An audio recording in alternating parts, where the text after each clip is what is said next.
ఆశ్రమాన్ని నుంచి మీ అందరికీ శుభాలు తెలియజేస్తున్నాను.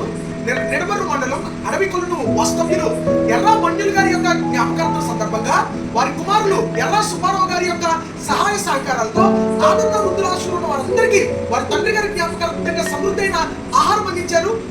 ఆ భగవంతుడు వారి కుటుంబాన్ని ఆశీర్వదించును గాక. Thank you so much.